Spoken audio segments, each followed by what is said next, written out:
At the end of August 2010, my new book will be published. It's on language and society. It's 400 years of discussion of language in this country.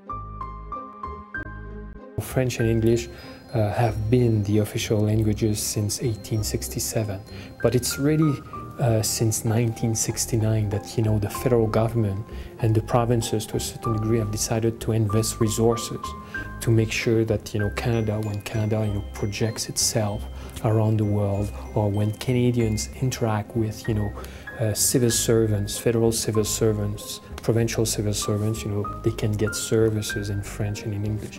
Then one of the questions is, why? And of course it has to do with, colonization, the fact that, the French claim that they discovered North America. After that, the French lost, and then the English, took control. And since 1763, you had, these tensions between these two important linguistic communities. And then, to a certain degree, native groups have been put, well, they have been assimilated and they have been put, on the side.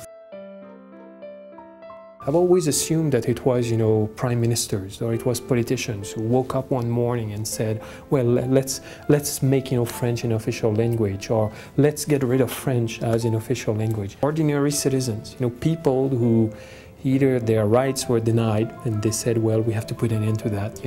I'm a French-speaking person, however, I cannot interact with my government in French. Then, individuals who decided, to challenge that reality.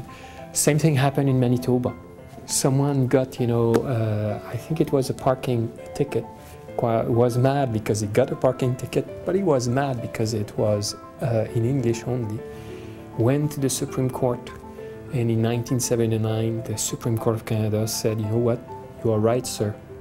And then the Supreme Court of Canada gave 5 years to the province of Manitoba to translate, its legislation.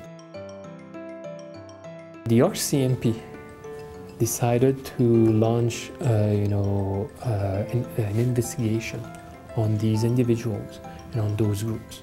Because basically, especially in the context of the 60s, the 70s, where, in Quebec you had the FLQ, where in Quebec you had groups who wanted, maybe to take Quebec out of Confederation. The federal government instructed the RCMP to keep an eye on all those groups and all those individuals who ask for, to make French one of the official languages in Ontario or Manitoba or in New Brunswick. We are talking of, individuals who paid their taxes, who did not constitute, a security threat, groups that, were legitimate. This notion that those who were fighting for official bilingualism or those who were fighting against official bilingualism could constitute a threat, and that justify surveillance operation by the RCMP. This again came to me as a surprise. You may say I'm totally naive, but this is, let's say, an aspect in the book that would probably surprise